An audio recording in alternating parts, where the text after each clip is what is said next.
El ídolo oscuro, Clark Anston Smith, 1935. El sol no brillaba ya con su blancura fantástica sobre Zotique, el último continente, sino que estaba totalmente empañado y opaco, como si lo cubriese un vapor de sangre. Nuevas estrellas, en número incontable, se había presentado en los cielos y las sombras del infinito se aproximaron. De las sombras habían vuelto junto al hombre los dioses antiguos, los dioses olvidados desde los tiempos de Hiperbórea, Mu y Poseidonis, con otros nombres pero con los mismos atributos, y también los antiguos demonios habían regresado, agitándose sobre los humos que se elevaban de los malvados sacrificios y favoreciendo de nuevo las antiguas hechicerías. Muchos en Zotique eran nigromantes y magos, y la fama de sus hechos infames y maravillosos eran objetos de leyendas por todas partes en los últimos tiempos, pero entre todos ellos ninguno fue mayor que Namirra, que impuso su negro yugo sobre las ciudades de Hilac y más tarde, en su orgulloso delirio, se consideró el mismísimo e igual de Tasaidón, el señor del mal. Namirra había construido su morada en Urmaos, la principal ciudad de Hilac, donde llegó procedente del desértico país de Tazún, con el sombrío renombre de sus taumaturgías detrás suya como una nube de arena. Y nadie sabía que, al volver a Umaos, regresaba a la ciudad que le había visto nacer, porque todos lo consideraban nativo de Tazún. Indudablemente, nadie habría soñado que el gran hechicero fuese la misma persona que el mendigo Nartos, un muchacho huérfano de dudoso linaje que pidió diariamente el pan por las calles y bazares de Umaos. Había vivido desastrosamente, solo y despreciado, y el odio hacia la cruel y opulenta ciudad creció en su corazón como una llama oculta que arde en exceso, esperando el momento en que se convertirá en un incendio devorador de todas las cosas. El rencor y odio de Nartos contra los hombres se fue haciendo más amargo durante su infancia y primera juventud. Un día, el príncipe Zotuya, un muchacho poco mayor que él mismo, se cruzó con él en la plaza ante el palacio imperial, cabalgando sobre un inquieto palafrén, y Nartos le imploró una limosna. Pero Zotuya, burlándose de su petición, siguió altivamente adelante esperando su palafrén, y Nartos fue derribado y pisoteado por los cascos. Después, próximo a la muerte a causa del atropello, yació sin sentido durante muchas horas, mientras la gente pasaba a su lado sin prestarle atención. Recobrando finalmente el sentido, pudo arrastrarse hacia su chamizo, pero a partir de entonces cogió ligeramente durante el resto de su vida, y la marca de un casco permaneció sobre su cuerpo a manera de señal, sin desvanecerse nunca. Más tarde abandonó Umaos y fue rápidamente olvidado por la gente de la ciudad. Yendo hacia el sur, hacia Tazún, se perdió en el gran desierto y estuvo a punto de perecer, pero finalmente llegó a un pequeño oasis donde habitaba el mago Oupalok, un solitario que prefería la compañía de honrados chacales y hienas a la de los hombres. Y Oupalok, viendo la gran maldad e inteligencia del desamparado muchacho, le socorrió y le acogió allí. Durante años vivió con Oupalok, convirtiéndose en su discípulo y heredero de la sabiduría que le había enseñado el demonio. Extrañas cosas aprendió en aquella choza y era alimentado con frutos y cereales que no habían nacido del húmedo suelo y con vino que no era el jugo de la uva terrestre. Igual que Oupalok se convirtió en un maestro de demonología y estableció su pacto con el archienemigo Taseidón. Cuando Oupalok murió, tomó el nombre de Namirra y se presentó a los pueblos nómadas como un poderoso hechicero y a las escondidas momias de Tazún. Pero nunca pudo olvidar las miserias de su juventud en Umaós y el mal que le había causado Sotuya. Y año tras año hiló en sus pensamientos la negra red de la venganza. Su fama se hizo más amplia y sombría cada vez, y los hombres de países remotos, más allá de Tazum, le temían. En las ciudades de Yoros, en Sul-Basair, la morada de la deidad vampírica Mordigian, se hablaba de sus hazañas en bajos susurros. Mucho antes de la llegada de Namirra en persona, la gente de Umaós le conocía como una calamidad fabulosa, que era más horrible que Simún o la peste.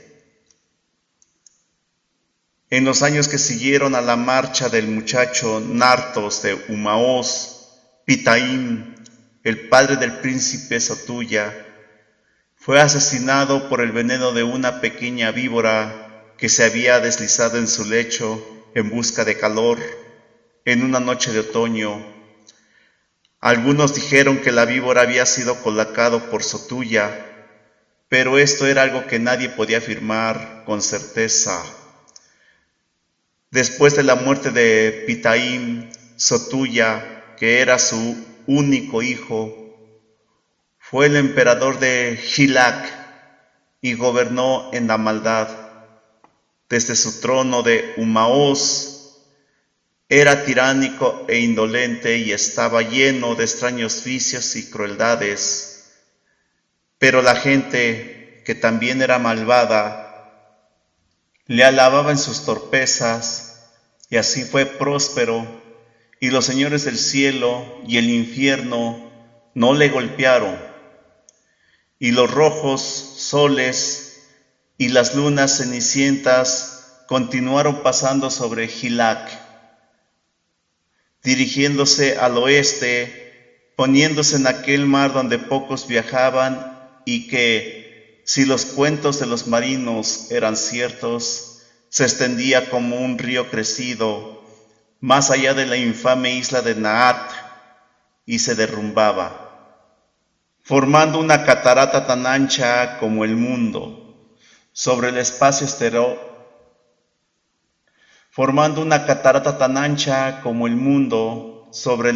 exterior, desde el lejano borde de la tierra, cortado a pico.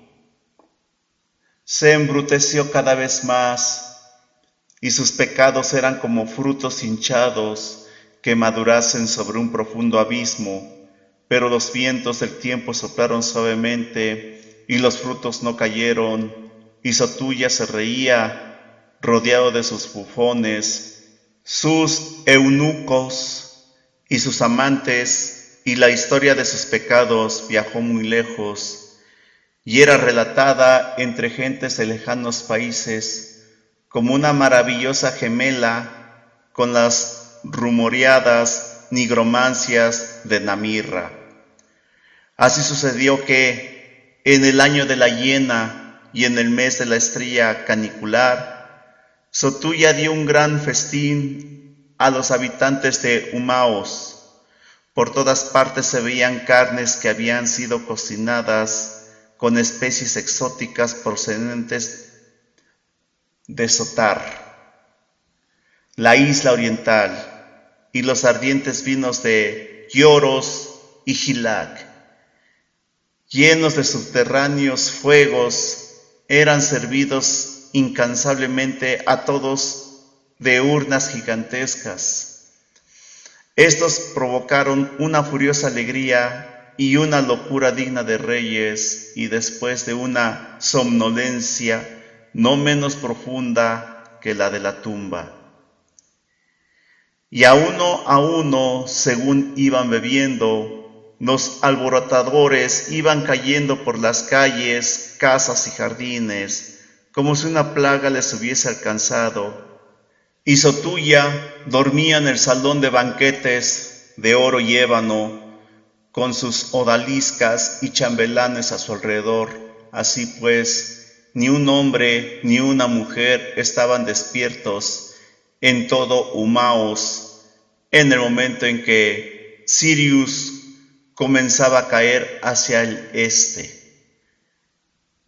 Así fue como nadie vio u oyó la llegada de Namirra.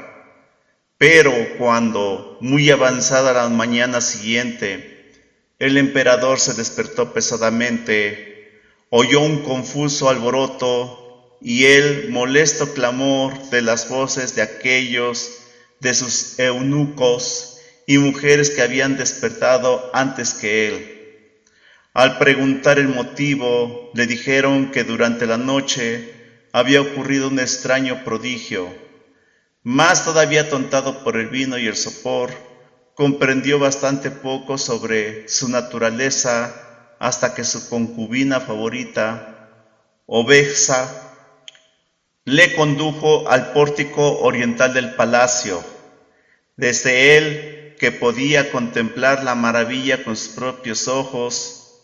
Ahora bien, el palacio se erguía en solitario en el centro de Umaus, y al norte, oeste y sur, en amplias distancias, se extendían los jardines imperiales, llenos de palmeras, majestuosamente arqueados y de fuentes que formaban soberbias espirales. Pero hacia el oeste había una amplia zona despejada, utilizada como una especie de patio entre el palacio y las mansiones de los nobles de más rango. En este espacio, que al atardecer había estado completamente vacío, se elevaba un edificio colosal y señorial bajo el fuerte sol, con cúpulas que semejaban monstruosos hongos de piedra que hubiesen surgido durante la noche, y las cúpulas, que igualaban en altura a las de Sotuya, estaban construidas de mármol blanco como la muerte, mientras que la gigantesca fachada, con pórticos de muchas columnas y profundas galerías, estaba formada por zonas alternas de ónice negro como la noche y un pórfido que tenía el tono de la sangre de los dragones. Y Sotuya juró horriblemente, llamando numerosas blasfemias a los dioses y demonios de Gilac. Y su confusión fue grande, considerando que aquello era la obra de un mago. Las mujeres se apiñaron a su alrededor, llorando con estridentes gritos de miedo y terror, y según se iban despertando más y más de sus cortesanos, vinieron a engrosar el tumulto, y los gordos castrados se estremecieron en sus túnicas decoradas como inmensas mermeladas negras en recipientes de oro. Pero Sotuya, recordando su poder como emperador de todo Gilac, intentó ocultar su propia agitación diciendo: ¿Quién es este que se ha atrevido a entrar en Umaos como un chacal en la oscuridad y ha construido su impía guarida en la proximidad y a la vista de mi palacio. Id y preguntad el nombre del bribón, pero antes de ir, instruid al verdugo para que afile su espada, la que maneja con ambas manos. Entonces, temerosos de la rabia del emperador, si se demoraban, varios de los mayordomos se adelantaron de mala gana y se acercaron a la puerta del extraño edificio. Hasta que se acercaron bastante, éstas parecían estar desiertas. Después apareció en el umbral un esqueleto titánico, más alto que ningún ser humano, que se adelantó a encontrarlos con largas zancadas. El esqueleto vestía un taparrabos de seda escarlata con un broche de azabache y llevaba un turbante negro adornado de diamantes, cuya parte superior casi tocaba el alto dintel. En las profundas cuencas brillaban unos ojos que parecían señales de fuego y una lengua ennegrecida, como la de alguien que lleva largo tiempo muerto, sobresalía entre sus dientes, pero por lo demás no tenía ni una brizna de carne y los huesos resplandecían blancos al sol mientras se acercaba. Los mayordomos, en silencio, permanecieron ante él y no se oía otro sonido que los tintineos de sus cinturones dorados y el áspero crujido de la seda de sus vestiduras al estremecerse y temblar. Los huesos de los pies del esqueleto resonaron profundamente sobre el pavimento de ónice negro y pronunció con voz untuosa y nauseabunda estas palabras: regresad y decid al emperador Sotuya que Namirra, vidente y mago, ha venido a vivir a su lado. Al oír hablar al esqueleto como si hubiese sido un hombre vivo y escuchar el odiado nombre de Namirra, como el que se escucha el toque arrebato que señala el fin de una ciudad, los mayordomos no pudieron soportar más y huyeron con su desmañanada rapidez para llevarle el mensaje a Sotuya.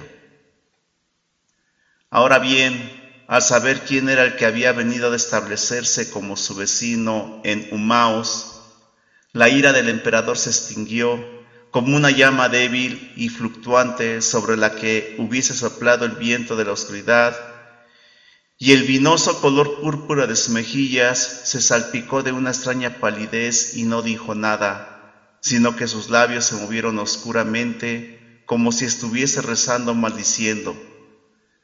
La noticia de la llegada de Namirra pasó por el palacio y la ciudad como el vuelo de malvados pájaros nocturnos, dejando un horrible temor que residió en Umaos de allí en adelante, pues Namirra, debido a la negra fama de sus actos milagrosos y las espantosas entidades que le servían, se había convertido en un poder que ningún soberano secular se atrevía a desafiar, temiéndole los hombres en todas partes de la misma forma que temían a los gigantescos y sombríos señores del infierno y del espacio exterior. En Umaos la gente decía que había venido de Tazum en el viento del desierto junto con sus servidores tan rápido como la peste y que, con la ayuda de los demonios, en una hora había erigido su casa al lado del palacio de Zoruz, y que, con la ayuda de los demonios, en una hora había erigido su casa al lado del palacio de Sotuya. Se decía que los cimientos de la casa descansaban sobre el adamantino núcleo del infierno y que en sus pavimentos había agujeros por cuyo fondo ardían los fuegos interiores o por donde podía verse pasar las estrellas por la noche del otro lado de la tierra, y los servidores de Namirra y el abismo y seres híbridos, locos y malvados, que el limpio hechicero había creado en uniones prohibidas. Los hombres evitaron la vecindad de su señorial casa y pocos en el palacio de Sotuya se atrevían a acercarse a las ventanas y galerías que daban a ella. El propio emperador no hablaba de Namirra, pretendiendo ignorar al intruso, y las mujeres del harén murmuraban constantemente en un siniestro cotilleo que se refería a Namirra y sus concubinas. Pero el hechicero no fue visto nunca por la gente de la ciudad, aunque algunos creían que solía por la gente de la ciudad, pero el hechicero no fue visto nunca por la gente de la ciudad, aunque algunos creían que salía cuando quería, arropado en la invisibilidad. Tampoco sus servidores fueron vistos, pero algunas veces un ulular, como el de los condenados, salía de las puertas, y a veces se oía una risotada seca, como si alguna imagen de adamanto se hubiese reído en alto. También a veces se oía un chasquido, como el sonido de hielo roto en un infierno helado. Unas sombras vagas se movían por los pórticos cuando no había ni luz ni lámpara que los arrojase, y luces rojas y terribles aparecían y desaparecían en las ventanas al atardecer, como el parpadeo de unos ojos demoníacos. Lentamente los soles del color de la brasa pasaban sobre Gilac y se apagaban en los lejanos mares, y las lunas cenicientas se ennegrecían cada noche al caer en el escondido golfo. Entonces, viendo que el mago no había traído ningún mal evidente y que nadie sufrió daños palpables por su presencia, la gente cobró ánimos, y Sotuya bebió tanto y comió tan despreocupadamente como en su lujuria anterior, y el oscuro Tasaidón, príncipe de todos los vicios, fue el verdadero, aunque nunca reconocido, señor de Gilac. Y con el tiempo, el pueblo de Gilac alardeó un poco de Namirra y sus terribles milagros, de la misma forma que habían presumido de los regios pecados de Sotuya.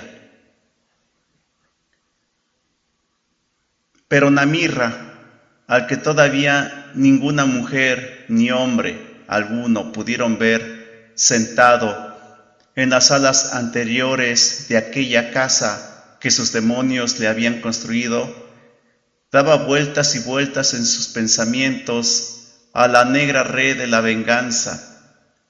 Y en todo Humaos no había nadie, ni siquiera entre sus compañeros de mendicidad, que se acordase del muchacho Nartos y la injusticia que Sotuya había cometido con Nartos. Hacía tiempo era la más pequeña de las crueldades que el emperador había olvidado.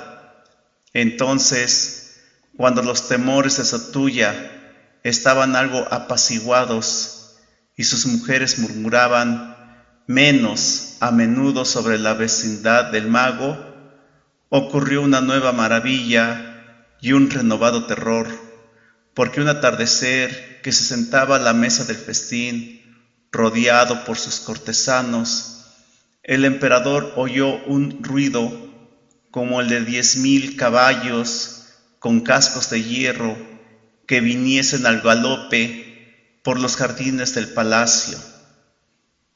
A pesar de su creciente ebriedad, los cortesanos oyeron también el ruido y se sobresaltaron. El emperador se enfadó y envió a alguno de sus guardias para que inquiriesen la causa del escándalo. Pero al escudriñar los céspedes y parterrenes iluminados por la luna. Los guardias no vieron ninguna forma visible, aunque el fuerte sonido del galope continuase todavía de un lado para otro. Parecía que un rebaño de sementales salvajes corriese entre la fachada del palacio, galopando y cabriolando tumultuosamente. Al ver y escuchar esto, los guardias fueron presa del terror y no se atrevieron a salir afuera, sino que volvieron junto a Sotuya. El propio emperador se despejó al oír esta historia y salió con gran agitación a presenciar el prodigio. Los invisibles cascos resonaron fuertemente sobre el pavimento de Onice durante toda la noche, dejando marcadas sus profundas huellas sobre la hierba y las flores. Las hojas de las palmeras se agitaban en el calmado aire, como apartadas por caballos a la carrera, y era visible que los lirios de altos tallos y las exóticas flores de anchos pétalos estaban siendo pisoteados. La ira y el terror anidaban junto con el corazón de Sotuya, mientras permanecía en una galería sobre el jardín, escuchando aquel tumulto espectral y contemplando el daño hecho a sus preciosas plantaciones de flores. Las mujeres, los cortesanos y los eunucos se apretujaban a sus espaldas, y ningún habitante del palacio pudo dormir. Pero hacia el amanecer, el clamor de los cascos se alejó en dirección a la casa de Namirra.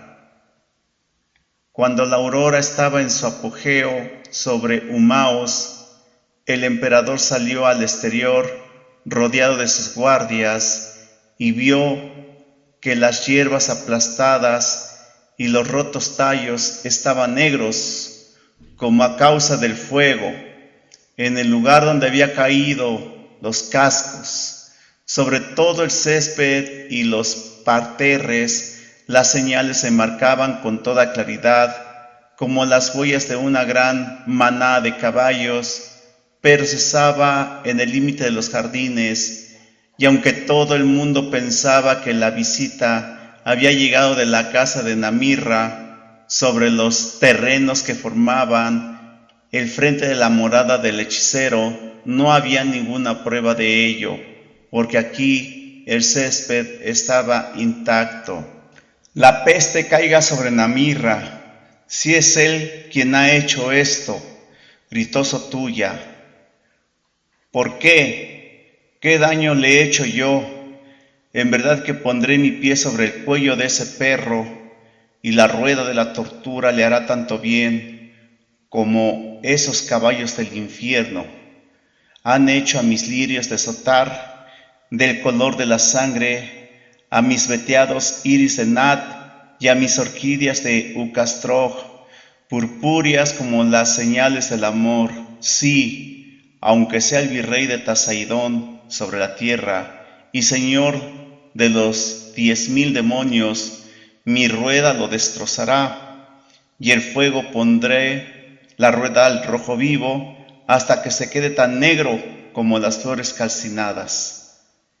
Así fanfarroneaba Sotuya, pero no daba órdenes para la ejecución de la amenaza, y nadie en el palacio se movía hacia la casa de Namirra. De la casa del mago no salió nadie, o sí, algo lo hizo, no hubo ningún signo ni sonido visible. Así pasó el día y llegó la noche, trayendo una luna ligeramente más oscura por los bordes. La noche fue tranquila y Sotuya, sentado durante largo rato a la mesa del banquete, vació su copa de vino muchas veces, lleno de ira, murmuraba nuevas amenazas contra Namirra. La noche siguió adelante y no parecía que la visita fuera a repetirse, Pero a medianoche, cuando se encontraba en su aposento, junto a Ubexa, profundamente hundido en el sopor producido por el vino, Sotuya fue despertado por el monstruoso estruendo de unos cascos que corrían y cabriolaban en los pórticos del palacio y en las largas galerías. Toda la noche tronaron los cascos de un lado para otro, resonando terriblemente bajo la bóveda de piedra, mientras Sotuya y Ubexa, que los escuchaban, se acurrucaban juntos entre los cojines y las colchas. Todos los ocupantes del palacio, despiertos y temerosos, oyeron el ruido, pero no se movieron de sus aposentos. Los cascos partieron repentinamente poco antes de la aurora y después, durante el día, se encontraron sus huellas sobre las losas de mármol de los pórticos y las galerías. Las señales eran incontables, profundamente impresas y negras, como si estuvieran marcadas por medio del fuego. Las mejillas del emperador se pusieron como el mármol veteado cuando vio los suelos estampados de cascos, y de allí en adelante el terror habitó en él, siguiéndole a las profundidades de sus borracheras, puesto que no sabía cuándo cesaría aquella persecución. Sus mujeres murmuraban y algunas deseaban escapar de Umaos, y parecía que las fiestas del día y de la noche fueran ensombrecidas por las alas del mal agüero que proyectasen su sombra sobre el amarillo viento y velaran las lámparas de oro. Y hacia la medianoche de nuevo fue el sueño de Sotuya interrumpido por los cascos que galopeaban y corrían sobre el tejado del palacio y por todos los salones y corredores. Desde aquel momento hasta el amanecer, los cascos llenaron sordamente sobre las cúpulas más elevadas, como si el séquito de los dioses cabalgase por allí, trasladándose de un cielo a otro en tumultuosa cabalgata. Sotuya y Ubexa, que yacían juntos mientras los terribles cascos iban de un lado para otro en el salón que estaba delante de su aposento, no tuvieron ni ánimos ni deseos de pecar, ni pudieron encontrar ningún consuelo en su proximidad. En la grisácea hora que preceden a la madrugada, oyeron un ruido atronador sobre la atrancada puerta de bronce de su cámara, como si algún poderoso semental encabritándose hubiese tamborileado allí con sus patas delanteras. Poco rato después los cascos se alejaron, dejando un silencio que parecía un interludio mientras se preparaba la tormenta final. Más tarde se encontraron por todas partes las señales de los cascos de los salones, estropeando los brillantes mosaicos. En las alfombras de hilo de oro, plata y escarlata había negros agujeros producidos por las quemaduras, y las altas y blancas cúpulas estaban marcadas como con la viruela. En las puertas de bronce de la cámara de Sotuya estaban profundamente marcadas las huellas de los cascos anteriores de un caballo. Ahora bien, en Umaos y en todo el país de Gilac ya era conocida la historia de estos prodigios y se consideraban como algo amenazador, aunque había diversas interpretaciones. Algunos sostenían que Namirra los enviaba como una señal de su supremacía sobre todos los reyes y emperadores, y algunos pensaban que el causante era un nuevo hechicero que había aparecido allá al este, en Tinarat, y deseaba suplantar a Namirra. Y los sacerdotes de los dioses de Gilac sostenían que sus diversas deidades habían enviado las apariciones como una señal de que en los templos debían realizarse más sacrificios. Entonces Sotuya reunió a numerosos sacerdotes, magos y adivinos en el salón de audiencias, cuyo pavimento de jaspe y alqueca había sido penosamente estropeado por los invisibles cascos, y les pidió que averiguasen la causa de la aparición y encontrasen un modo de exorcizarla. Pero viendo que no llegaban a ningún acuerdo entre ellos, proveyó a las diversas sectas sacerdotales con sacrificios para sus varios dioses y los mandó a marchar. Los magos y adivinos, bajo amenaza de decapitación si se negaban, fueron enviados a visitar a Namirra en su mágica morada para preguntarle de su parte si por casualidad era él quien estaba enviando aquello o si era obra de algún otro. Abatidos quedaron los magos y adivinos que temían a Namirra y no se atrevían a penetrar en los aterradores misterios de su oscura mansión. Pero los soldados del emperador les empujaron hacia adelante, levantando sus grandes espadas curvas contra ellos cuando vacilaban. Así que, uno a uno, en inseguro orden, la delegación fue hacia la puerta de Namirra y se desvaneció en la casa construida por el demonio.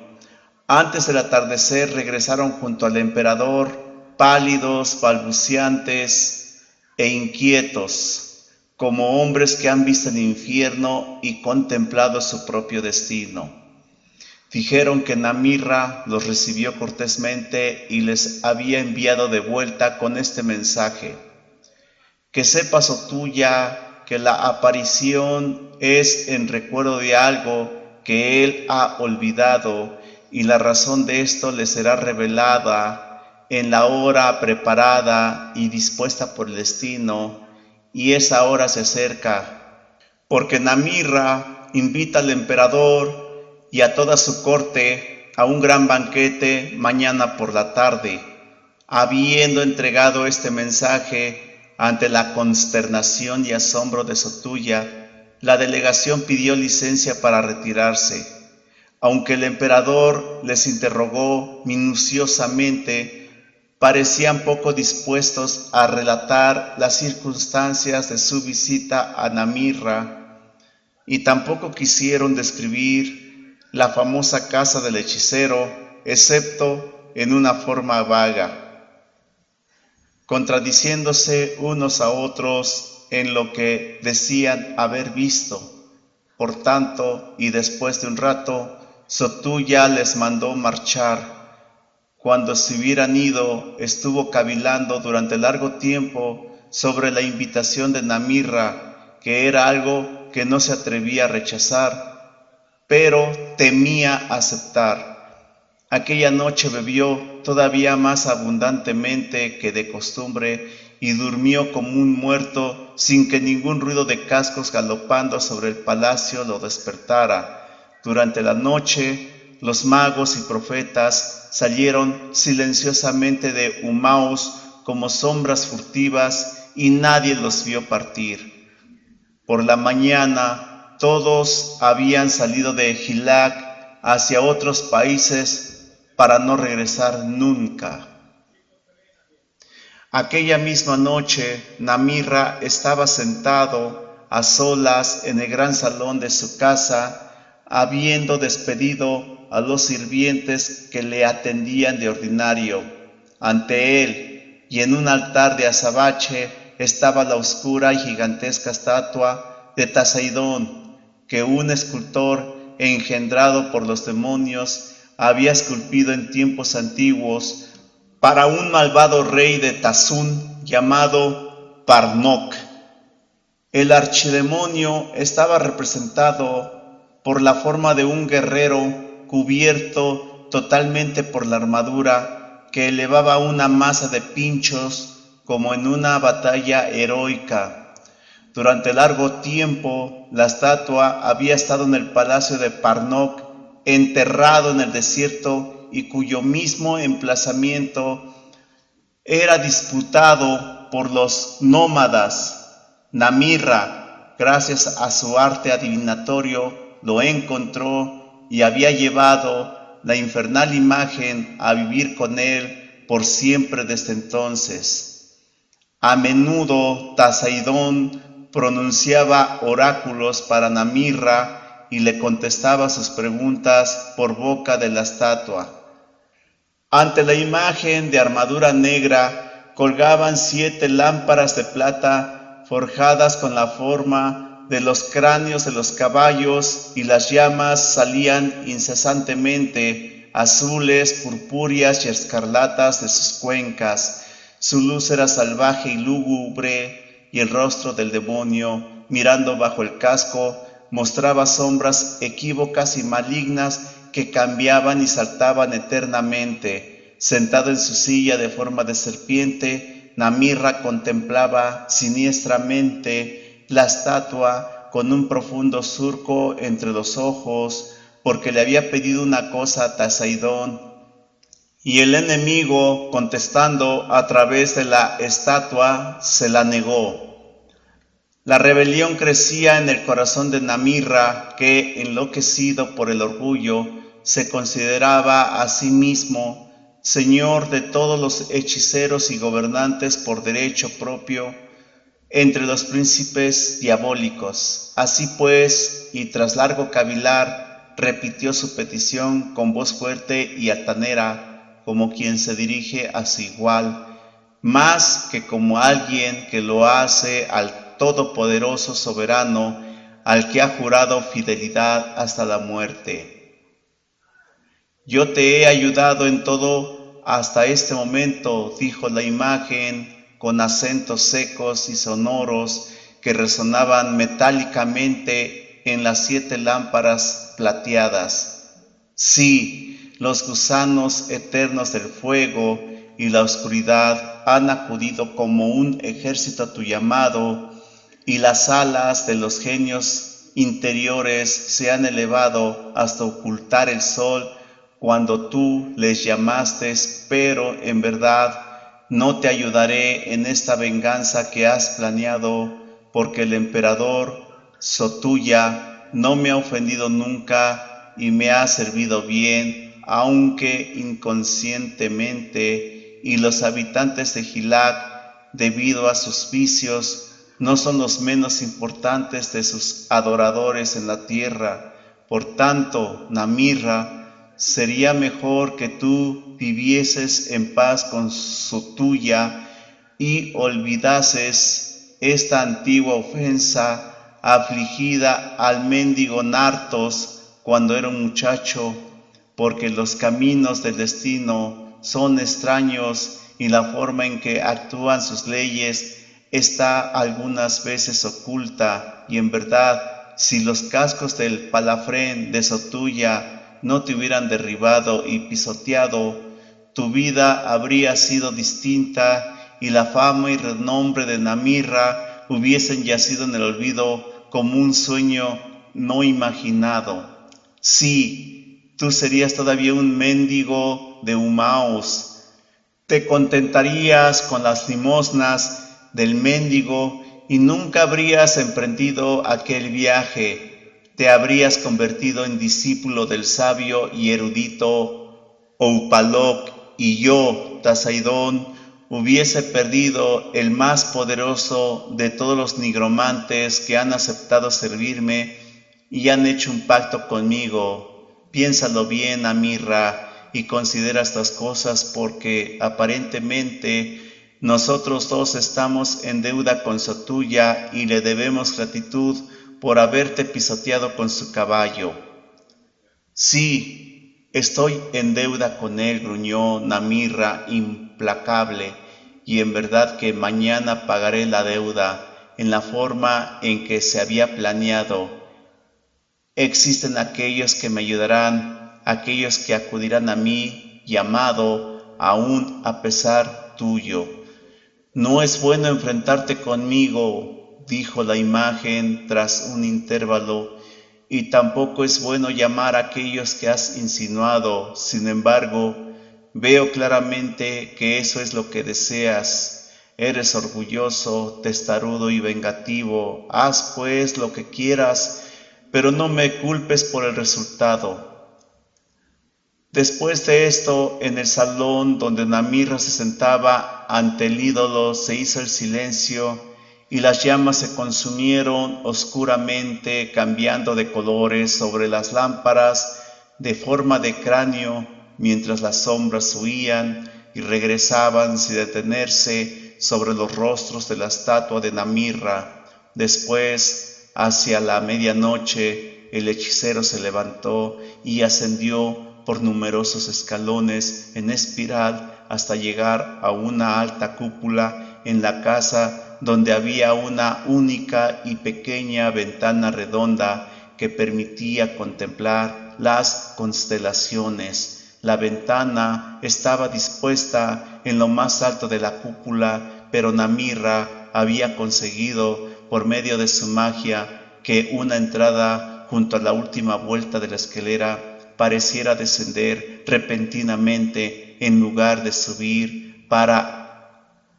alcanzando el peldaño final, mirar hacia abajo por la ventana, mientras las estrellas pasaban bajo él en una corriente vertiginosa. Arrodillándose allí, Namirra tocó un resorte secreto en el mármol y el panel circular retrocedió sin ningún sonido. Después, yaciendo de espaldas sobre el curvado interior de la cúpula, en el rostro sobre el abismo y su larga barba colgando rígida en el espacio, susurró versos más antiguos que la raza humana y habló con ciertos seres que no pertenecían ni al infierno ni a los elementos mundanos y cuya invocación era más terrible que los genios infernales o los demonios de la tierra, aire, agua y fuego. Desafiando la voluntad de Tasaidón, hizo un pacto con ellos, mientras el aire a su alrededor se helaba con sus voces y la escarcha se amontonaba pálida sobre su oscura barba a causa del frío que producía su aliento al inclinarse sobre la tierra. Lento y renuente fue el despertar de Sotuya del sopor del vino. Antes de abrir los ojos, la luz del día se vio envenenada para él por el pensamiento de aquella invitación que temía aceptar o rechazar, pero habló con Obexá, diciendo: después de todo, ¿quién es este perro hechicero para que yo tenga que obedecer sus invitaciones como un mendigo al que algún gran señor manda llamar de la calle? Obexa, una muchacha de piel dorada y ojos oblicuos, procedente de Ucastrov, la isla de los torturadores, observó sutilmente al emperador y dijo: oh Sotuya, eres tú quien debe aceptar o rehusar según lo que estimes apropiado, y en realidad para el señor de Umaos y de todo Gilac, el ir o el quedarse es un asunto sin importancia, puesto que nada puede poner en entredicho tu soberanía. Por tanto, ¿por qué no ir? Obesa, aunque temerosa del mago, sentía curiosidad con respecto a aquella casa construida por el demonio, de la que tampoco se sabía, y además, según es característico de las mujeres, deseaba contemplar al famoso Namirra, cuyo talento y aspecto era solo una leyenda en Umaos y traída de muy lejos. En lo que dices hay algo de razón, admitió Sotuya, pero un emperador debe, en su conducta, tener siempre en cuenta el bien público, y hay asuntos de Estado que no se puede esperar que entienda una mujer. Así pues, más tarde por la mañana, después de un desayuno amplio y bien remojado, llamó a sus mayordomos cortesanos y les pidió consejo.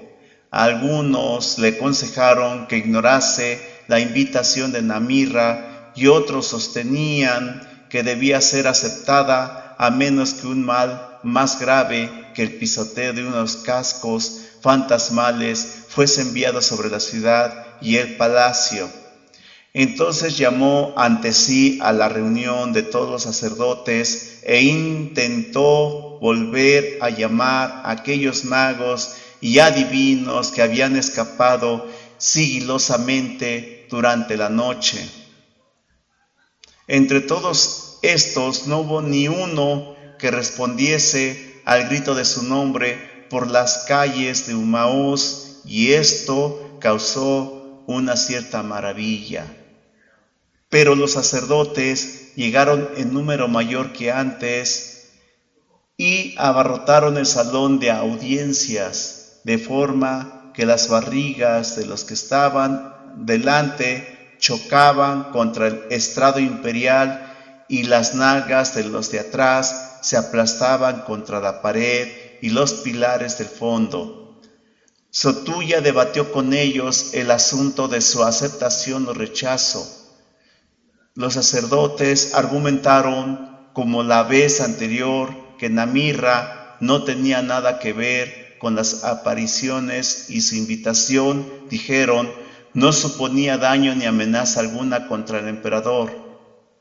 Estaba claro, según los términos del mensaje, que el mago pronunciaría un oráculo ante Sotulla, y si Namirra era un verdadero archimago, este oráculo confirmaría su propia sabiduría sagrada, establecería la fuente divina de las apariciones y de nuevo los dioses de Gilac serían glorificados. Tras escuchar el consejo de los sacerdotes, el emperador dio instrucciones nuevamente a sus tesoreros para que les llenasen de nuevas ofrendas, y los sacerdotes partieron, impartiendo untuosamente las delegadas bendiciones de sus varios dioses sobre Sotulla y su corte. El día continuó, y el sol pasó nuevamente por el meridiano, cayendo lentamente más allá de Emmaús, sobre los espacios de la tarde que estaban formados por desiertos que limitaban con el mar. Sotulla continuaba irresoluto y llamó a sus coperos, pidiéndoles que le sirviesen de la cosecha más fuerte y magistral, pero no halló en el vino ni la certeza ni la decisión. Entonces una comitiva de altas momias cubiertas con ventas regias color púrpura y escarlata, y llevando coronas de oro sobre sus resecos cráneos, penetró en el salón, caminando una detrás de otra. Tras la comitiva y a manera de servidores, venían unos esqueletos gigantes vestidos con taparrabos de brillante color naranja y con la parte superior del cráneo cubierta por serpientes vivas a bandas de azafrán y ébano que se habían enrollado ahí a manera de turbante. Las momias se inclinaron ante Sotulla, diciéndole con voz firme y seca, nosotros que en tiempos antiguos hemos sido reyes del gran país de Tazún, hemos sido enviados como guardia de honor del emperador Sotulla para atenderle como es propio cuando se dirija al banquete preparado por Namirra. Después hablaron los esqueletos entre secos chasquidos de dientes y produciendo silbidos semejantes al aire, atravesando desgastados mámparas de marfil. Nosotros, que hemos sido guerreros gigantes de una raza olvidada, somos enviados también por Namirra para que la corte del emperador Sotulla esté protegida de todo peligro al seguirle a la fiesta y vaya acompañada del séquito que le corresponde y es apropiado. Presenciando estos prodigios, los coperos y otros servidores se protegieron en el estrado imperial o se ocultaron tras las columnas, mientras Otuya, cuyas pupilas brillaban sombríamente inyectadas en sangre, con la cara abotargada y espectralmente pálida, permanecía inmóvil sobre el trono sin poder pronunciar ni una palabra de réplica a los ministros de Namirra. Entonces las momias se adelantaron y dijeron con polvorientos acentos: todo está listo y el banquete aguarda la llegada de Sotuya. Las vendas de las momias se agitaron y se abrieron por delante. Pequeños monstruos, roedores del color de betún, con ojos semejantes a rubíes malditos, aparecieron en los roídos corazones de las momias como las ratas con sus agujeros y chillaron estridentemente, repitiendo las palabras en lenguaje humano. A su vez, los esqueletos repitieron la solemne frase y las serpientes azafranes y negras silbaron desde sus cráneos y repitieron por último las palabras con siniestro alboroto. Ciertas criaturas cubiertas de piel y de forma dudosa que Sotuya no había visto hasta entonces y que estaban sentadas detrás de las costillas de los esqueletos como si estuvieran en jaulas de mimbre blanco. Como un durmiente que obedece la fatalidad de los sueños, el emperador se levantó del trono y se adelantó.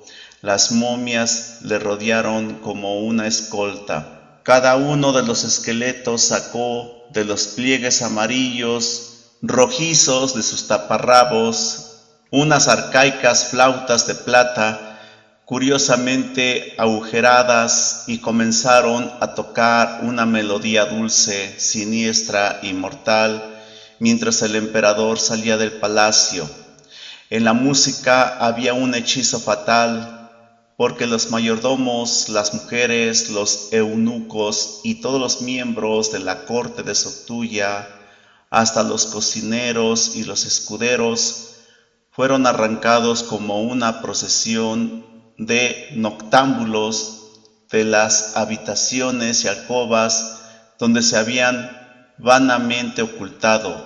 Dirigidos por los flautistas, siguieron a Sotuya a la oblicua luz solar. Era extraño ver aquella numerosa compañía dirigiéndose a la casa de Namirra con un cortejo de reyes muertos a su alrededor y el aliento de los esqueletos temblando horriblemente en las flautas de plata, y Sotuya no se sintió muy consolado cuando vio a su lado a la muchacha obesa moviéndose como él mismo en un éxtasis de involuntario horror, con el resto de las mujeres siguiéndola de cerca. Al acercarse a las abiertas puertas de la casa de Namirra, el emperador vio que estaban guardadas por grandes cosas de barbillas carmesí, mitad humanas y mitad dragones, que se inclinaban ante él, rozando sus barbillas como escobas ensangrentadas contra las losas de oscura ónice.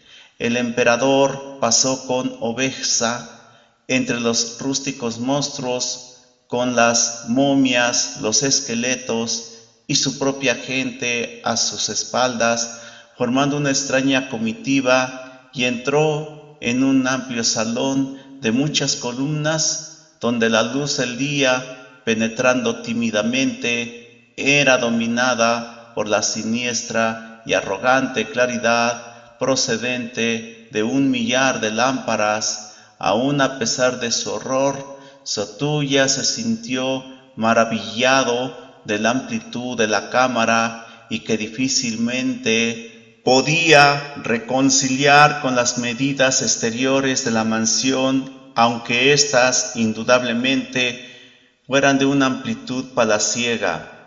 Les parecía contemplar grandes salas sostenidas por columnas a las que no se le veía el final, y vistas panorámicas de mesas cargadas de amontonadas viandas y urnas de vino dispuestas en hilera que se extendían a lo lejos en la distancia en una penumbra luminosa como la de una noche estrellada. En los amplios intervalos entre las mesas, los sirvientes de Namirra iban de un lado a otro incesantemente, como si una fantasmagórica de pesadillas hubiera cobrado cuerpo delante del emperador.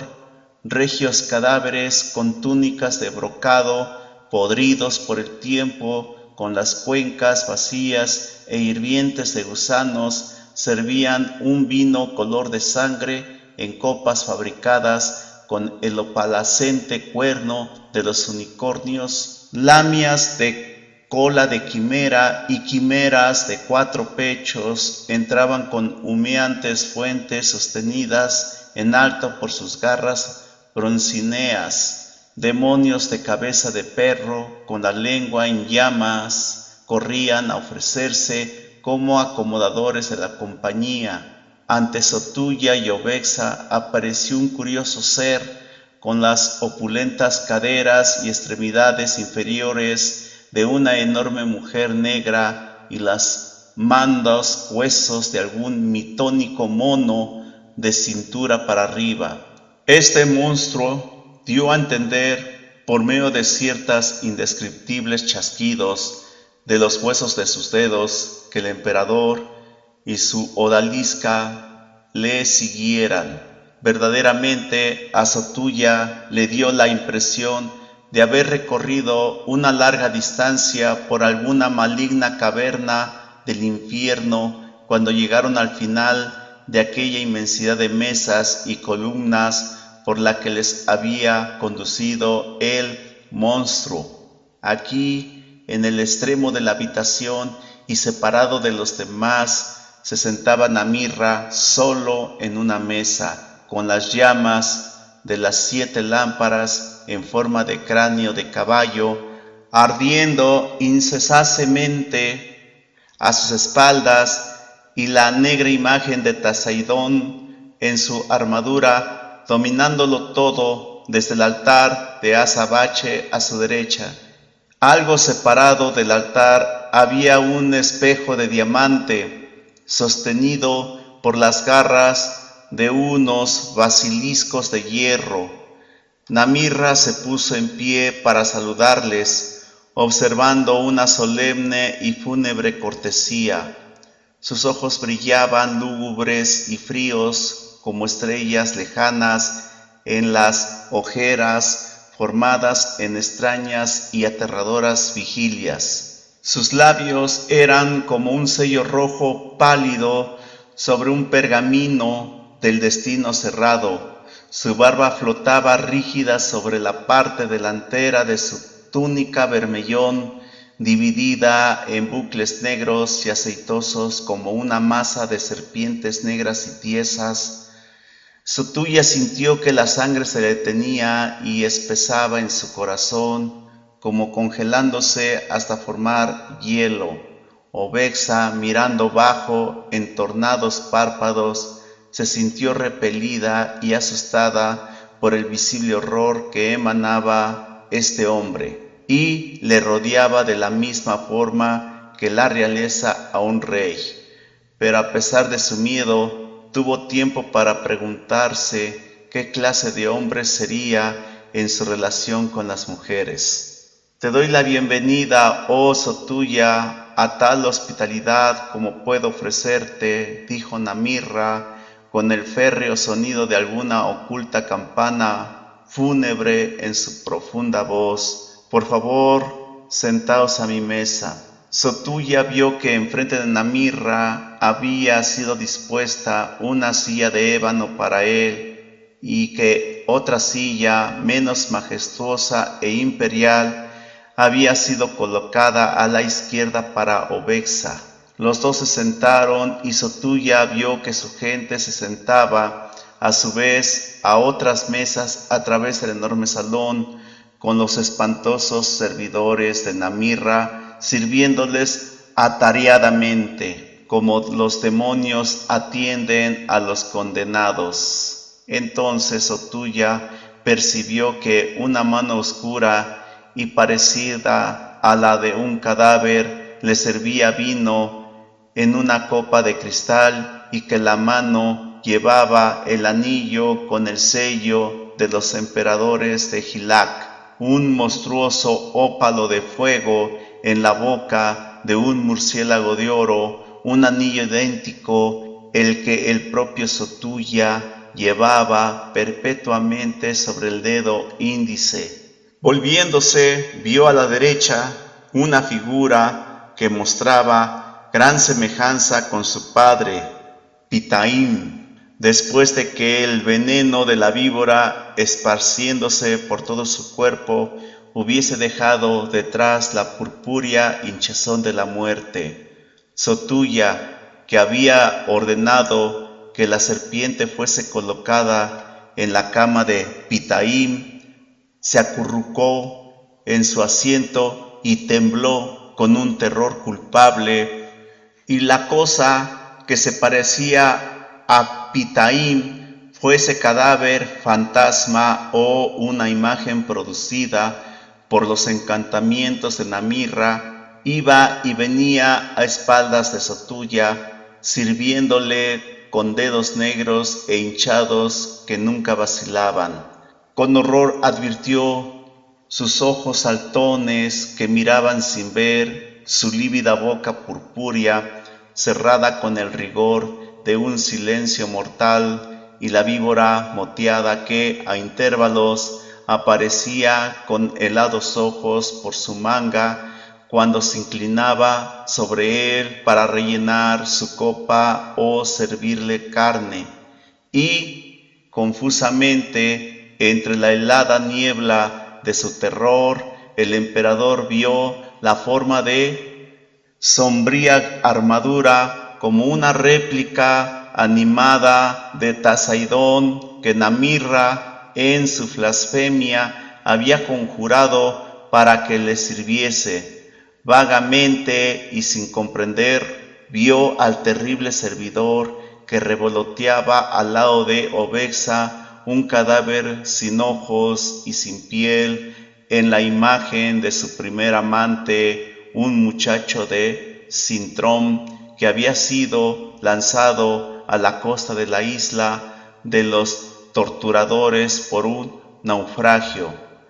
Allí lo había encontrado Obexa yaciendo bajo la marea y, reviviendo al muchacho, lo había escondido durante cierto tiempo en una caverna secreta para su propio placer, llevándole comida y bebida. Más tarde, cansado, le había traicionado a los torturadores y obtenido un nuevo deleite con los diversos suplicios y torturas que le infligiera antes de morir aquella gente cruel y perniciosa. Bebed, dijo Namirra, sorbiendo un extraño vino que era rojo y oscuro como los desastrosos atardeceres de los años perdidos. Y Sotulla y Obexa bebieron de aquel vino sin sentir después ningún calor en sus venas, sino un frío como cuando la cicuta se acerca lentamente al corazón. En verdad, es un vino muy bueno, dijo Namirra, y muy apropiado para brindar por nuestro conocimiento, porque fue enterrado hace largo tiempo en ánforas de sombrío jaspe de forma de urnas funerarias junto a los muertos de la familia real, y a mis vampiros lo encontraron cuando fueron a excavar en Tasum. Entonces la lengua de Sotulla se heló en su boca como si se hiela una mandrágora aprisionada por la escarcha en el suelo del invierno, y no encontró respuesta a la cortesía de Namirra. Os ruego que probéis esta carne, continuó Namirra, pues es muy escogida, proviene de los jabalíes salvajes que los torturadores de Ucastroj alimentan con los desastrosos restos de sus ruedas y parrillas, y además mis cocineros los han condimentado con las poderosas bálsamos de la tumba, rellenándolos con corazones de víboras y lenguas de cobras negras. El emperador no pudo decir nada y hasta Ovexa permaneció en silencio, fuertemente turbada en su lujuria por la presencia de aquella cosa despellejada y penosa que se parecía a su amante de Citrón, y su temor al nigromante aumentó prodigiosamente, porque su conocimiento de este crimen antiguo y olvidado y la aparición del fantasma le parecían una magia más siniestra que todo lo demás. Bien, me temo que encontraréis la comida sin sabor y el vino sin fuego. Así pues, para animar nuestro banquete, llamaré a mis cantantes y músicos. Pronunció una palabra desconocida para Sotulla y Ovexa, que sonó por el enorme salón como si 1000 voces a la vez la hubiesen pronunciado y prolongado. Pronto aparecieron los cantantes, que eran vampiros con largos colmillos amarillos, llenos de hilachos de carroña, curvándose por encima de sus quijadas y haciendo con la boca gestos de hiena a la compañía.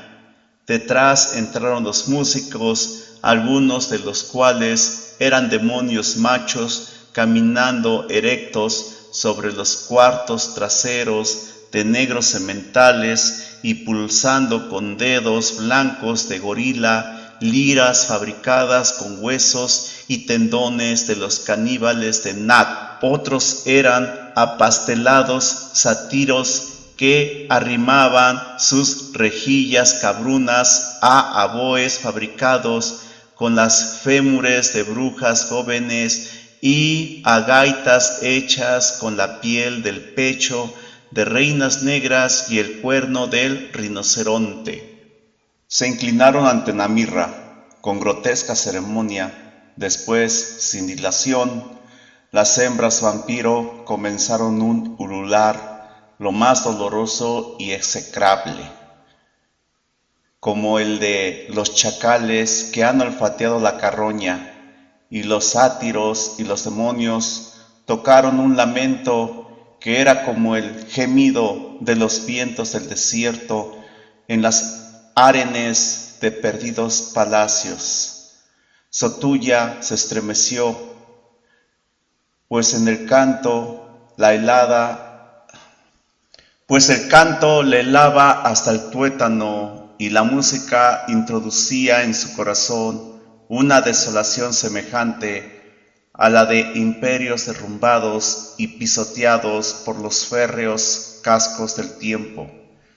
Al mismo tiempo, y entre aquella siniestra música, le pareció oír el chirrido de la arena en los jardines marchitos y el rumor del viento entre la seda podrida en lechos de desaparecida lujuria y el silbido de las serpientes enroscadas entre los bajos fustes de destrozadas columnas, y la gloria que había sido Umaos parecía alejarse como las columnas voladoras del Simún.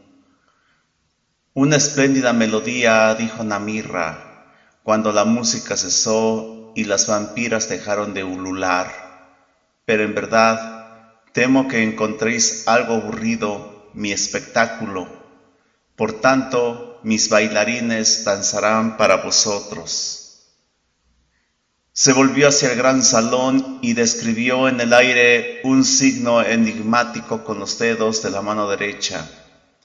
En respuesta, una incolora niebla descendió desde el alto techo y, durante un breve intervalo, ocultó la sala como una cortina. Detrás se oyó una babel de sonidos confusos y sofocados, y el grito de unas voces débiles como si estuvieran lejanas. Después el vapor desapareció y Sotuya vio que las sobrecargadas mesas habían desaparecido. En los amplios espacios entre las columnas, los habitantes de su palacio, mayordomos, eunucos, cortesanos, odaliscas y todos los demás, yacían sobre el suelo atados con correas como innumerables aves de precioso plumaje. Sobre ellos hacía piruetas una cuadrilla de esqueletos con ligeros chasquidos de los huesos de los pies, y una banda de momias saltaba rígidamente mientras otras criaturas de Namirra se agitaban con monstruosas cabriolas, siguiendo todos la música de los flautistas y arpistas del nigromante. Saltaban de un lado a otro sobre los cuerpos de la gente del emperador, a los sones de una siniestra zarabanda. Con cada salto se hacían más altos y pesados, hasta que las saltarinas momias fueron como las momias de Anakim, y los esqueletos tuvieron huesos de coloso. El tiempo que la música los habitantes de su palacio, mayordomos, eunucos, cortesanos, odaliscas y todos los demás, al tiempo que la música se elevaba, ahogando los débiles gritos de los servidores de Sotuya, los danzarines, cuyos pies atronaban la habitación, crecieron todavía más, perdiéndose entre las sombras de la bóveda en medio de las vastas columnas, y aquellos sobre los que danzaban eran como uvas que se pisan en otoño durante la vendimia, y el suelo se cubrió de un espeso mosto sanguíneo, como un hombre que se ahoga en un horrible pantano. Rodeado por la oscuridad, el emperador oyó la voz de Namirra. Tengo la impresión de que no os placen mis bailarines. Así pues, ahora os presentaré un espectáculo verdaderamente regio. Levantaos y seguidme, porque el espectáculo es tal que se necesita un imperio como escenario. Sotuya y Obexa se levantaron de sus sillas al estilo de los sonámbulos, sin dirigir una mirada hacia los espectrales servidores o al salón donde los bailarines continuaban rebotando. Siguieron a Namirra a una alcoba detrás del altar de Taseidón. Allí, junto a las escaleras que se enroscaban hacia arriba, se acercaron a una amplia y alta galería que daba al palacio de Sotuya y miraron a lo lejos sobre los tejados de la ciudad hacia el punto donde se ponía el sol. Aparentemente habían pasado varias horas en aquel banquete y espectáculo propios del infierno, porque el día se acercaba a su fin y el sol, que había desaparecido a la vista por detrás del palacio imperial, bañaba los vastos cielos con rayos ensangrentados. Mirad, dijo Namirra, añadiendo un extraño vocablo ante el cual la piedra del edificio resonó como si fuera un gong. La galería se tambaleó ligeramente y Sotuya, mirando por las balaustradas, vio los tejados de Umaos empequeñecerse y hundirse bajo él. La galería parecía volar hacia el cielo a una altura prodigiosa y contempló desde arriba las cúpulas de su propio palacio, las casas y detrás de los campos cultivados y el desierto y el gigantesco sol que estaba abajo sobre el límite del desierto. Sotuya se mareó y los fríos vientos del cielo superior soplaron a su alrededor, pero Namirra dijo otra palabra y la galería detuvo su ascenso.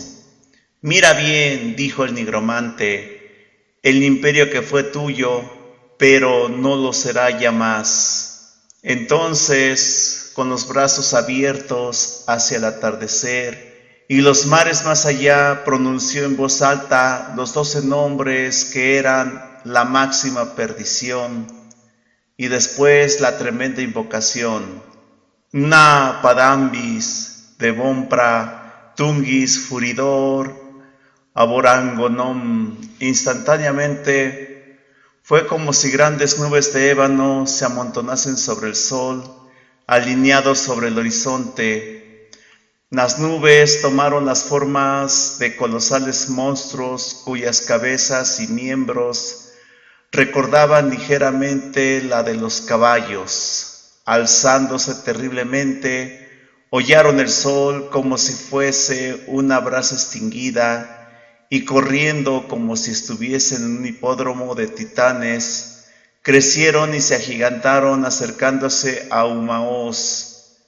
Les precedían profundos rumores que presagiaban calamidad, y la tierra tembló visiblemente, hasta que Sotuya vio que aquello no eran nubes inmateriales, sino formas reales, dotadas de vida, que venían a pisotear el mundo con amplitud macrocósmica, proyectando sus sombras a muchas leguas de distancia. Los caballos cargados contra Gilac como si estuviesen montados por demonios, y sus cascos se abatieron sobre las lejanas oasis y ciudades del desierto exterior como riscos desprendidos de una montaña.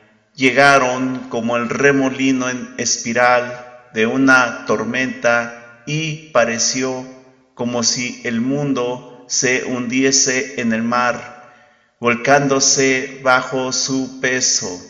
Inmóvil como un hombre convertido en mármol, Sotuya contemplaba la ruina que asolaba su imperio. Los gigantescos sementales se acercaron más, corriendo con una velocidad inconcebible. El atronar de su galope se hizo más fuerte, pues ahora comenzaban a asolar los verdes campos y plantaciones de frutales que se extendían a muchas millas al oeste de Umaos. La sombra de los caballos se elevó como la siniestra oscuridad de un eclipse hasta cubrir Umaos, y mirando hacia arriba, el emperador vio sus ojos a medio camino entre la tierra y el cenit, como soles trágicos que brillasen desde arremolinados cúmulos. Entonces, en la espesa oscuridad y por encima de aquel trueno insufrible, oyó la voz de Namirra gritando con loco triunfo: «Sabe, Sotuya, que he llamado a los caballos de Tamagorgos, señor del abismo, y los caballos pisotearán tu imperio como tú, Palafrén, atropelló y pisoteó hace ya tiempo a un muchacho mendigo llamado Nartos. Y entérate también de que yo, Namirra, fui aquel muchacho». Y los ojos de Namirra, que mostraban una vanagloria de locura y tragedia, ardieron como estrellas malignas y desastrosas en la hora de su culminación. Pero Sotuya, totalmente aplastado por el horror y el tumulto, las palabras del nigromante no fueron más que estridentes y chillonas notas de la tempestad del destino. No las comprendió. Los cascos descendieron sobre Umaos con terrible fragor, resquebrajando tejados sólidamente construidos, y hendiendo y derrumbando instantáneamente poderosos muros. Las hermosas cúpulas de los templos fueron aplastados como las conchas de Haliotis. Mansiones orgullosas fueron rotas y destrozadas contra el suelo como calabazas, y la ciudad fue arrasada, casa por casa, con un estruendo como de mundos golpeados por el caos. Allá abajo, en las oscuras calles, hombres y camellos huían como hormigas a carrera, pero no pudieron escapar. Los cascos bajaron y subieron implacablemente hasta que media ciudad estuvo destruida y la noche lo inundó todo. El palacio de Sotulla fue pisoteado.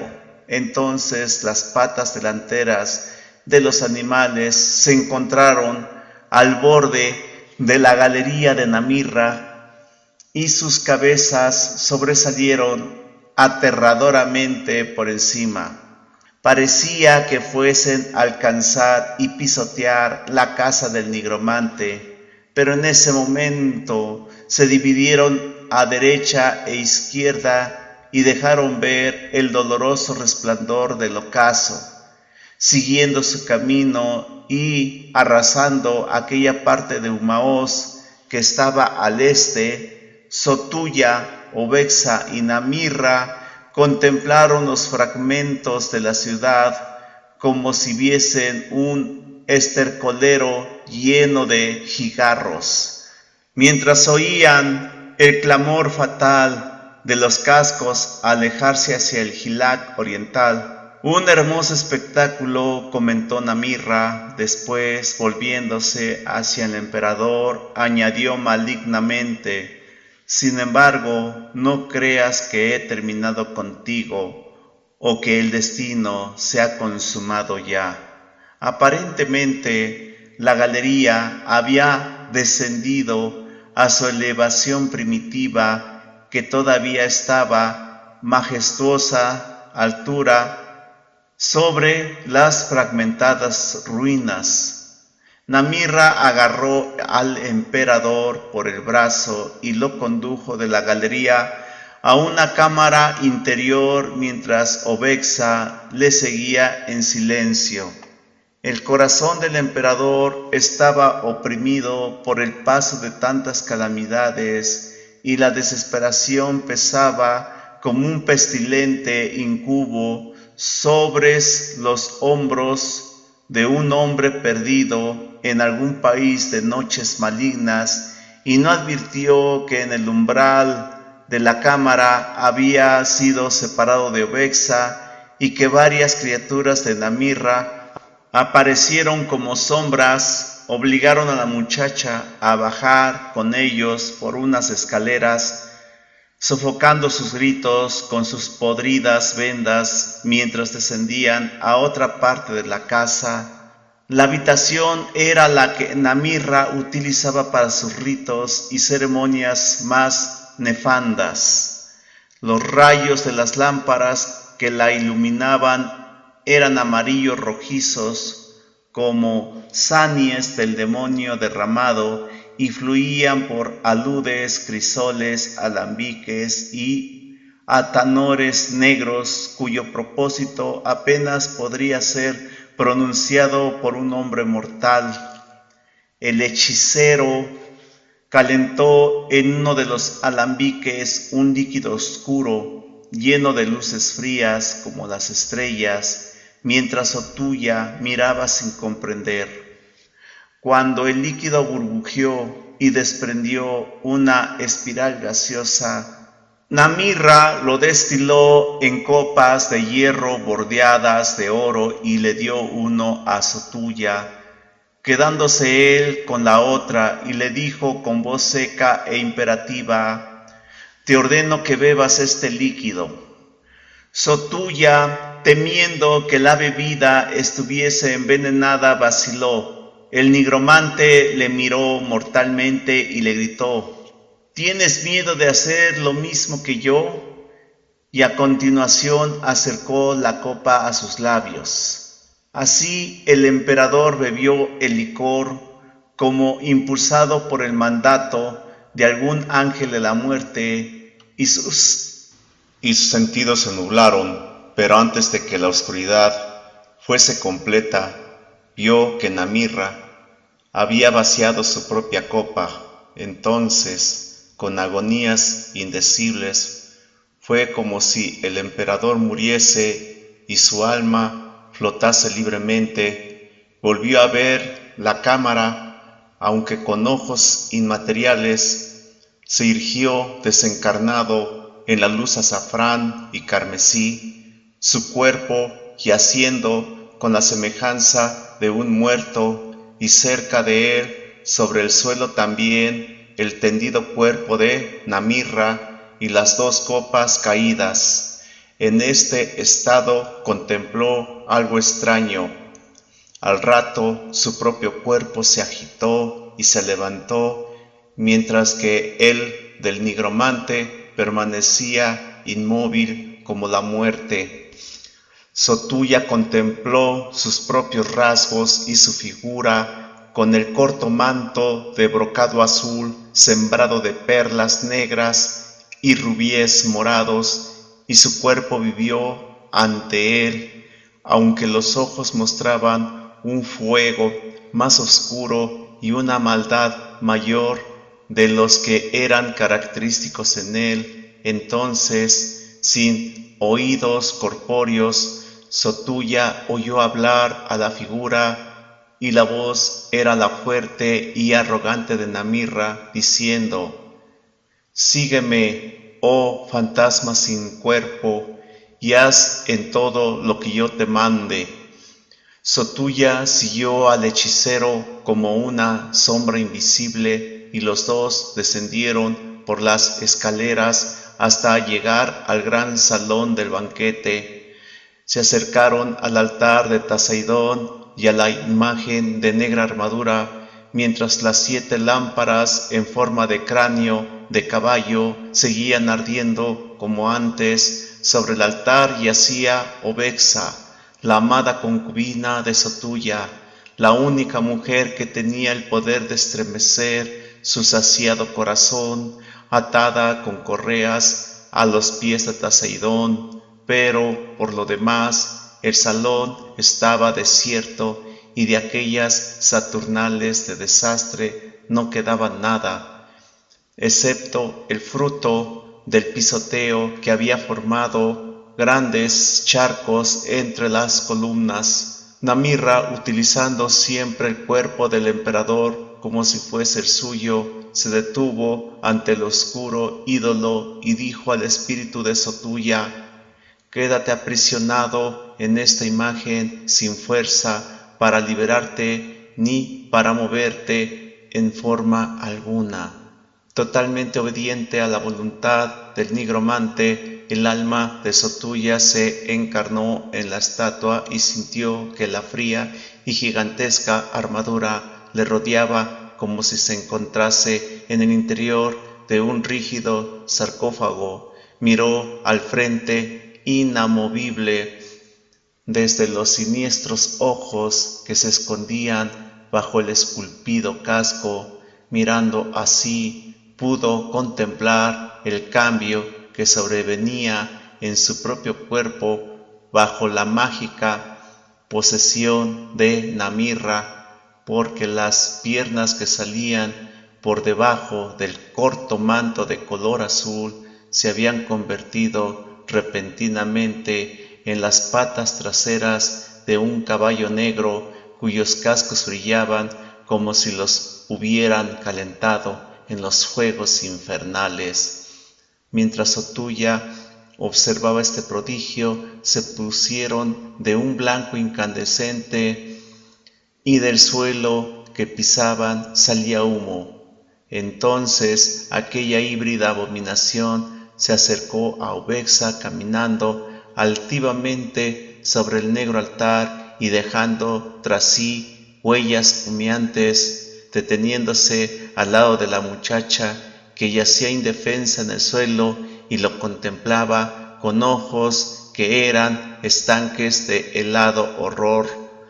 Levantó uno de los relucientes cascos y lo posó sobre su pecho desnudo, entre las diminutas copas de filigrana de oro adornadas de rubíes que sujetaban sus pechos.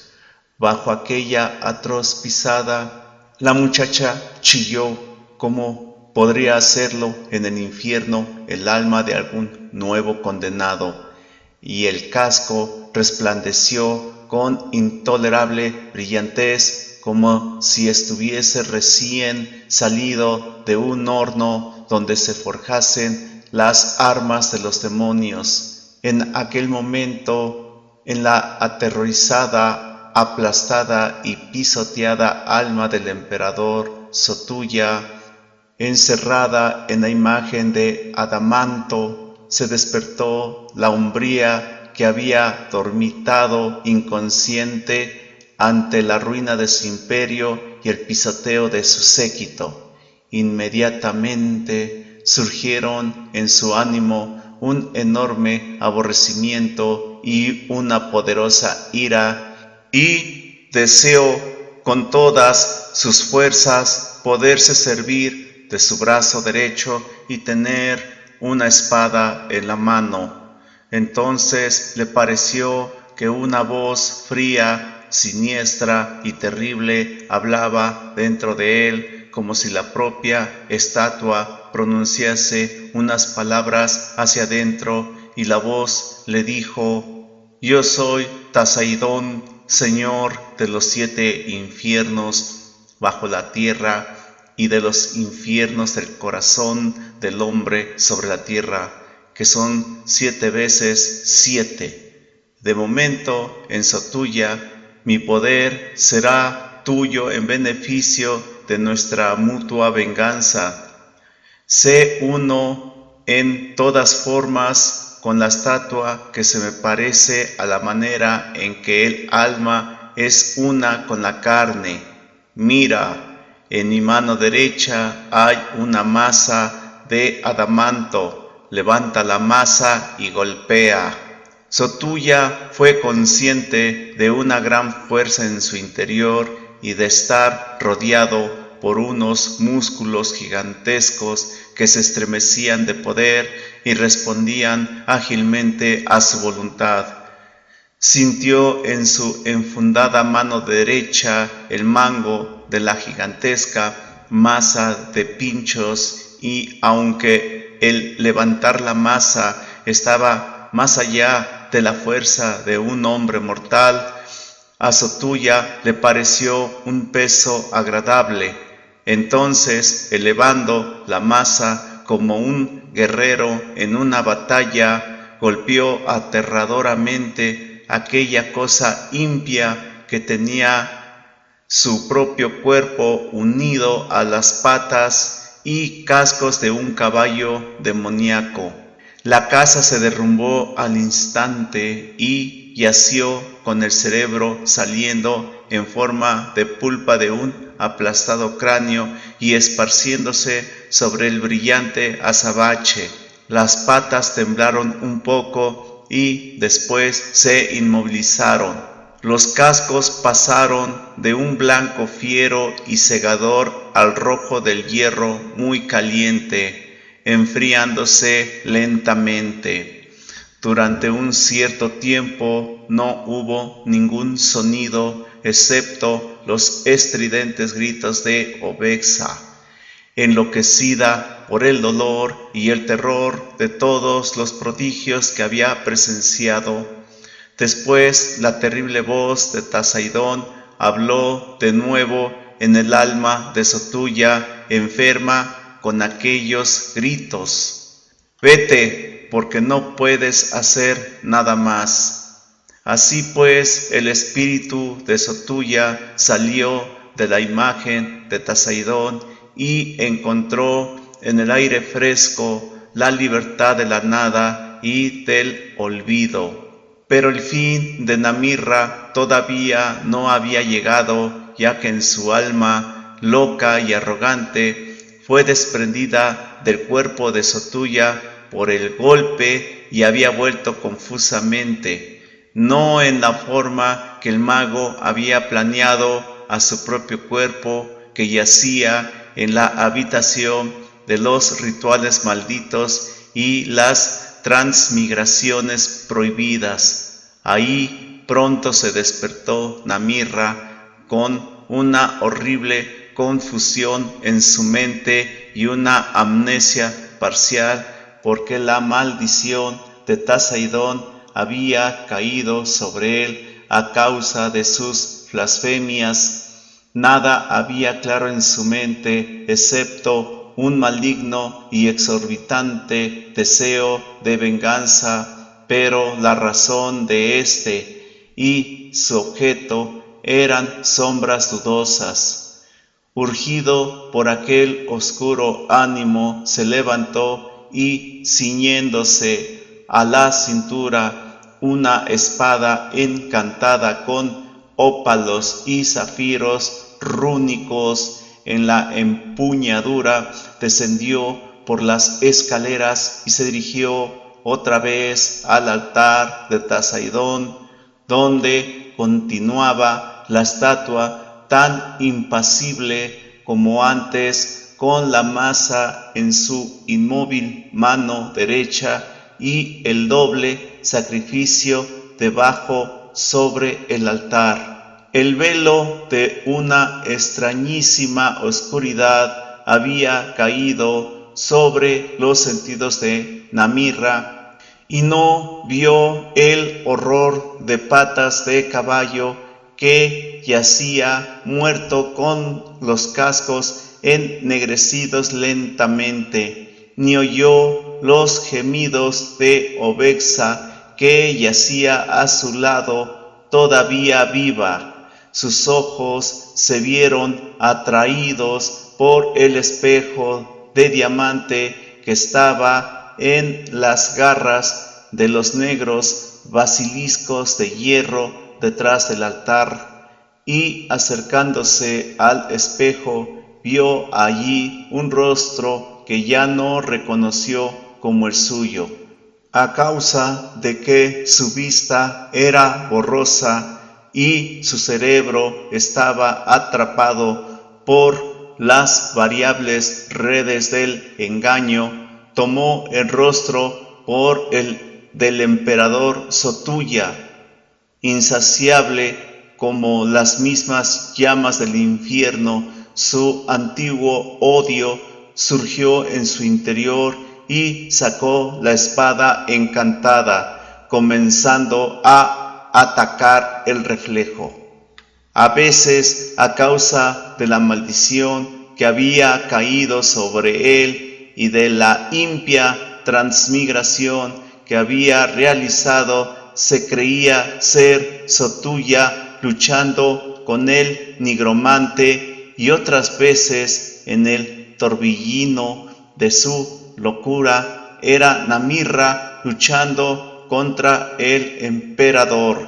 Después, sin tener un nombre, luchó contra un enemigo sin nombre.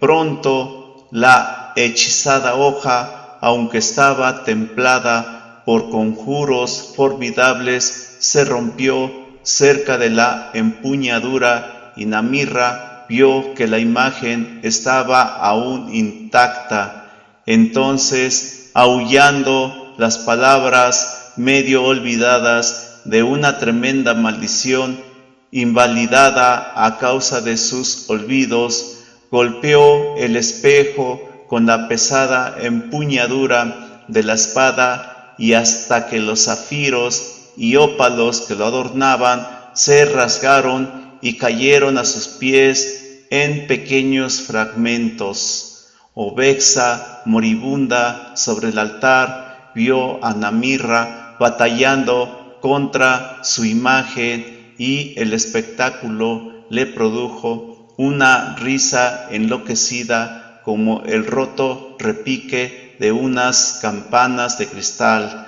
Pronto, por encima de su risa y de las maldiciones de Namirra, llegó como el rugido de una tormenta que surge velozmente, el estruendo producido por los caballos macrocósmicos de Tamagorgos, regresando por Gilac hacia el mar y pasando por Umaos para arrasar la única casa que había perdonado la primera vez.